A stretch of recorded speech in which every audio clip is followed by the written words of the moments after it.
The year is 1940. Europe isn't just bleeding, it's drowning. Poland was first, crushed in weeks. Then Norway, then Belgium, then the Netherlands. Paris, the city of light, went dark under Nazi boots in just 6 weeks. One by one, the free nations of Europe fell, until only one remained. An island, a kingdom. Great Britain. 75% of Europe is now swallowed by the Third Reich. In Berlin, Hitler is triumphant. To his generals, it's simple math. Britain is next, and it's just a matter of time. But Britain is not a number. It is not a line on a map. It is not a checkbox on Hitler's list. It is spirit. It is defiance. And it's about to roar. Across the English Channel, Operation Sea Lion is already underway. German divisions stand ready to invade. The Royal Army just barely escaped from Dunkirk, weaponless, wounded, and scattered. America watches from across the Atlantic, neutral. The Soviet Union? They've signed a deal with Hitler. To the world, Britain stands alone, doomed. But then, something happens. It doesn't come from armies, not from tanks, not from ships. It comes from a voice. Winston Churchill steps before the House of Commons. He is not a soldier. He has no medals. But what he has is fire. We shall go on to the end. We shall fight on the seas and oceans. We shall fight on the beaches. We shall fight in the fields and in the streets. We shall never surrender. They are not words. They are weapons, and they ignite something ancient in the British soul. But Hitler doesn't wait for speeches. He sends the Luftwaffe, his brutal air force, into the skies. 2,600 aircraft, bombers, fighters, death machines with iron wings. The Royal Air Force, just 700 fighters, 3-1. On paper, it's not a battle. It's a slaughter. But this isn't paper. This is the sky. What follows is not just a military engagement. It is a storm, a hellfire of screaming engines, exploding cockpits, and young men hurling themselves into history. They call it the Battle of Britain. It begins quietly. Radar stations blink. A faint buzz becomes a roar. Dots on the screen multiply. They're coming. Bombers cross the channel like swarms of hornets. German Messerschmitts escort them, daring the RAF to rise. And rise they do. Boys barely out of school. Pilots from Britain, Poland, Canada, New Zealand, Czechoslovakia. They fly Hurricanes. They fly Spitfires. They fly into fire.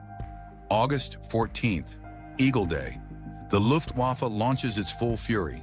Wave after wave crashes against British skies. Explosions rock the countryside. Airfields are targeted. Radar towers are attacked. Church bells toll, not for prayer, but to warn they're here, and yet the RAF holds. They fly multiple missions a day. Pilots return, refuel, rearm, and fly again. Some land with bullet holes in their wings. Others don't land at all. They have no choice. As one pilot said, if we fail, there will be no Britain left to go home to. The battle shifts. September arrives. The Luftwaffe changes tactics. Now it's London. The Blitz begins. Night after night, the city burns. Families huddle in tube stations, singing songs to drown the bombs. Firefighters race through rubble. Children clutch gas masks like teddy bears. Entire blocks vanish in flames. But so does German invincibility, because the RAF strikes back. They intercept. They outmaneuver. They turn every bomber run into a gamble. One bomber is shot down, then 2, then 5. Hitler grows furious. This was supposed to be easy, but it's not, because something stands in his way. Not a wall, not a machine, but a few hundred pilots with nothing but wings and will. September 15th, the day the sky turns red. Hundreds of German bombers darken the skies over London. They stretch across the horizon, unstoppable, until the RAF rises. Dozens of squadrons, every available plane, a desperate stand in the clouds. The radio waves crackle. Pilots shout warnings, fire coordinates, screams of, "I've got one," and "I'm hit." Dogfights explode like fireworks. Engines howl. Wings shear off, parachutes bloom. A single moment, British ace James Nicholson is hit. Flames consume his cockpit. He's told to bail out, but he sees an enemy fighter in his sights. He stays, he burns, and he fires. Only after downing the enemy does he jump. Burned but alive. He earns the Victoria Cross. That day, 40 German planes are shot down. Britain holds and Hitler blinks. Operation Sea Lion is canceled. The invasion is off. For the first time, Nazi Germany has failed. But this is more than a victory. It is a message. To the resistance in France, don't give up. To occupied Poland, hold on. To America, join us.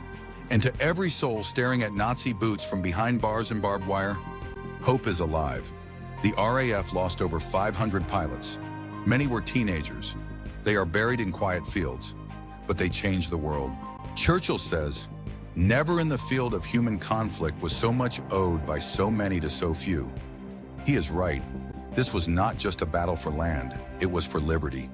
Britain stood, Britain fought, and because it did, the world was never the same again. History connects us all. What's your view on this event topic? Comment your thoughts below. Please like, share and subscribe for more interesting facts.